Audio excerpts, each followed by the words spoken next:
प्रियात्मन सप्रेम जय जीव आदि मनीषा जोगेश्वर परम पूज्य सत्य सम्राट सदगुरुदेव सिमनी जी का वचनामृत से एक बूंद।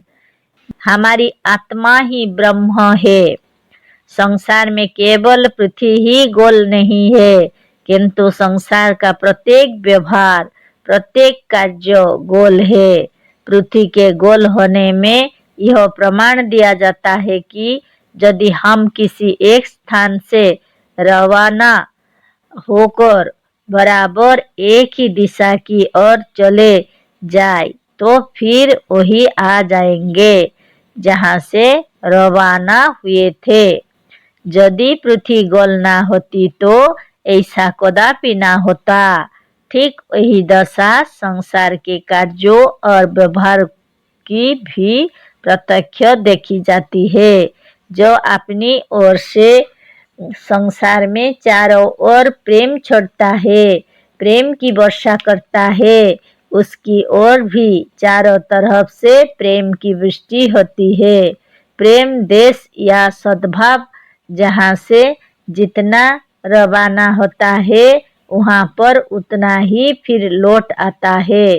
संसार का ही नियम है। नीचे समुद्र से भाप उठती है और ऊपर आकाश में जाकर बादल का रूप धारण करती है।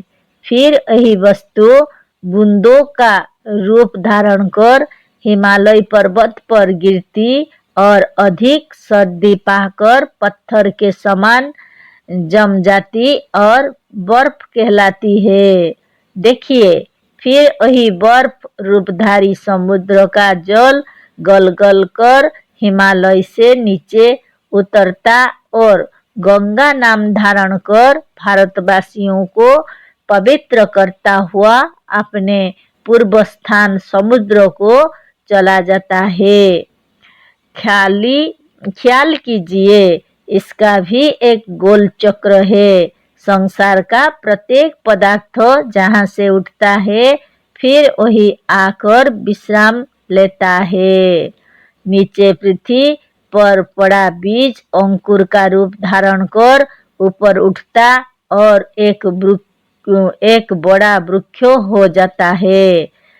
शाखें निकलती हैं, पत्ते निकलते हैं, फलता और फूलता है और पर अंत में जो होता है वह किसी से छिपा नहीं है।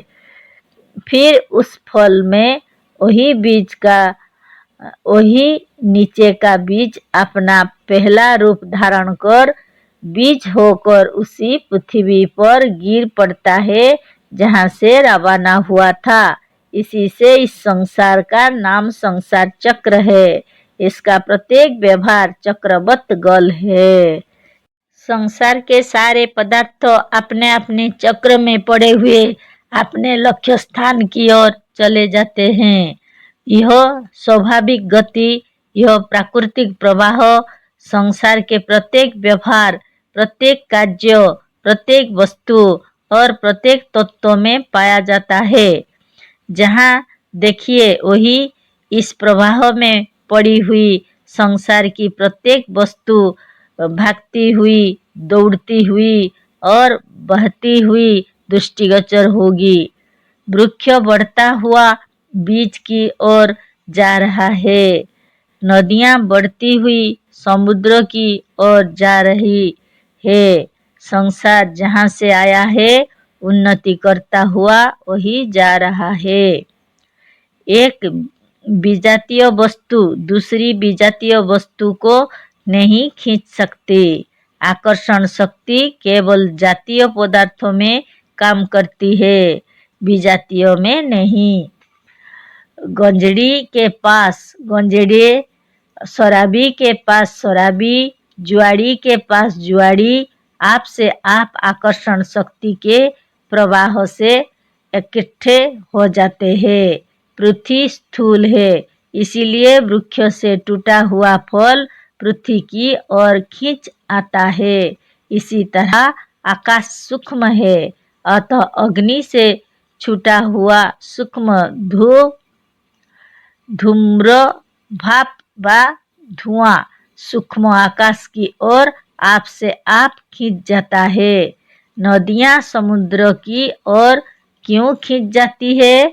क्योंकि उनका जातीय समुद्र उनके खींच रहा है। जहाँ देखिए वही एक जातीय पदार्थ दूसरे पदार्थों को खींच रहे हैं।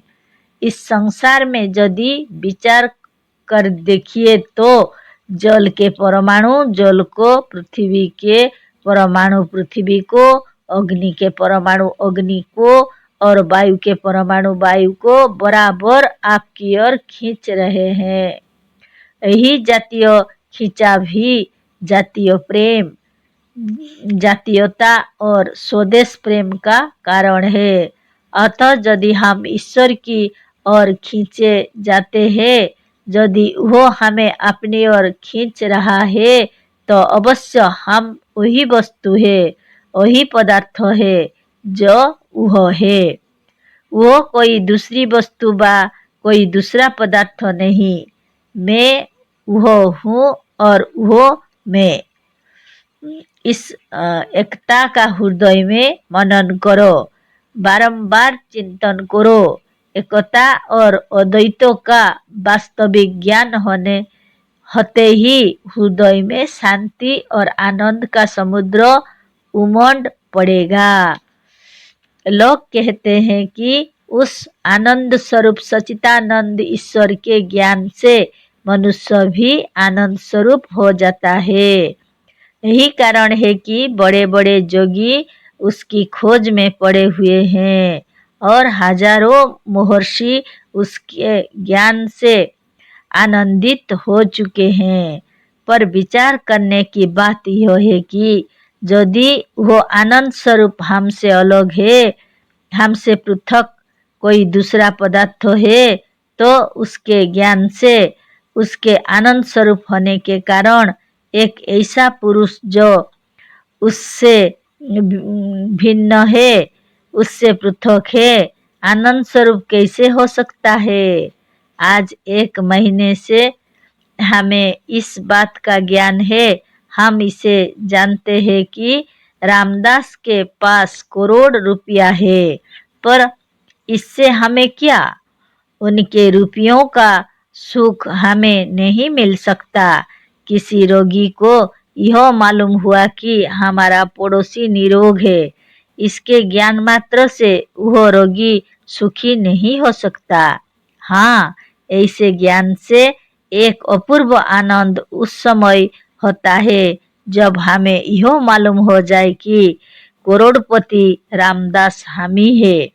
हम भूले हुए थे हम ही रामदास है और वह रुपया हमारी ही पास गड़ा है। ठीक इसी तरह जब कोई सच्चा जोगी उस आनंद स्वरूप सच्चिदानंदो की खोज में चलता है, जिस समय वह उसका पता लगा लेता है, उसका ज्ञान प्राप्त कर लेता है, वह देखता है कि वह आनंद धन, वह आनंद स्वरूप, वह सच्चिदानंद हम ही है। उस समय जो अपूर्व आनंद प्राप्त होता है, उसका वर्णन वाणी द्वारा नहीं हो सकता, किंतु वही जानता है जो उस आनंद में मग्न हो जाता है। अतः यदि तुम सच्चा आनंद चाहते हो तो उस सच्चे आत्म स्वरूप परमानंद परमात्मा की खोज में लग जाओ। वही आनंद का भंडार और सुख का खजाना है। दूसरे का सुख, ऐश्वर्य, सामर्थ्य और बल देखकर दूसरे के हृदय में ईर्ष्या उत्पन्न होती है। सुख नहीं, सच्चा सुख उसी समय मिलता है जिस समय तुमसे बढ़कर या तुम्हारी बराबरी करने वाला संसार में कोई ना हो। जिस समय हम अपने से किसी को उच्च स्थान पर देखेंगे, हमारे हृदय को कभी शांति नहीं मिल सकती। मोक्ष होने पर भी यदि यह जीवात्मा परमात्मा में नहीं मिलता, एक नहीं हो जाता, तो उसके ऐश्वर्य और सामर्थ्यों को देखकर इसे आनंद की प्राप्ति कभी नहीं हो सकती, उल्टे ईर्ष्याग्नि में जलते रहेंगे। यदि वह हमसे भिन्न वस्तु है तो उसके ज्ञान से, उसके निकट जाने से, उसकी भक्ति से हम कदापि सुखी नहीं हो सकते। परमात्मा अतः सच्चा मोक्ष ईश्वर से अभिन्न हो जाता है। यदि मोक्ष काल में हम परमात्मा से मिलते हैं, हम उसमें लीन होते हैं, तो अब भी हम वही है, क्योंकि एक शुद्ध पदार्थ में यदि कोई दूसरा पदार्थ मिला दिया जाए तो वह शुद्ध पदार्थ भी विकृत हो जाएगा। पर ईश्वर नित्य शुद्ध और निर्विकार है, इसीलिए यह जीवात्मा उससे भिन्न कोई अन्य पदार्थ नहीं, यह वही है, केवल कल्पना मात्र का भेद है। तुम इस समय भी मुक्त हो, बंधन केवल कल्पना मात्र का है, वास्तविक नहीं। इस कल्पना व भेदाभेद को जो समझता है वही विद्वान और वही सुखी है। शांति उसी को मिल सकती है जो परमात्मा को अपने से अलग नहीं समझता। एक स्त्री जब अपने पति पर दूसरी स्त्री का प्रेम देखती है तब उसे बड़ा दुख होता है। प्रेमी यही चाहता है कि हमारे प्रियो का दूसरे के साथ प्रेम ना हो और उसके प्रेमी भी केवल हम ही हो। पर जिस ईश्वर का करोड़ों के साथ प्रेम है, जिसके करोड़ों प्रेमी संसार में वर्तमान है, यह जानते हुए भी लोगों का अनन्य प्रेम उसके साथ क्यों हो जाता है? जिसके असंख्य प्रेमी है उसके साथ हमारा प्रेम निरर्थक और मूर्खता है। असंख्य प्रेमियों के सामने हम किसमें है? इन सब बातों का जानते हुए भी उसके असंख्य सच्चे प्रेमी भक्त और अनन्य सेवक है। अतः इसका कोई गुप्त कारण अवश्य है। क्या आप इसका कारण जानते हैं? इसका कारण यह है कि वह सबकी आत्मा और अद्वैत होने से सर्वप्रिय है। हजारों गोपियों का भगवान श्री कृष्ण चंद्र के साथ प्रेम क्यों था? हजारों गोपियों आनंद से कृष्ण के साथ नाचती थी, पर परस्पर ईर्ष्या और देश का नाम भी नहीं था। क्या कारण है? कारण प्रकट है। ईर्ष्या तब होती है, देश तब होता है जब एक के साथ कृष्ण होते और दूसरे के साथ नहीं, एक के साथ नाचते और दूसरे के साथ नहीं। पर भगवान श्री कृष्ण चंद्र सबकी आत्मा थे, सबके कृष्ण सबके साथ थे। जितनी गोपियां थी उतने कृष्ण थे। सब ने प्रत्यक्ष देखा कि हमारे कृष्ण हमसे लिपटे हुए हैं। वेदांत का रहस्य जानना है तो कृष्ण की जीवनी पर, कृष्ण के वाक्यों पर ध्यान दो। यदि तुम्हें कृष्ण की कथा समझ में आ जाएगी तो तुम्हें एक अपूर्व आनंद मिलेगा। जय जीव।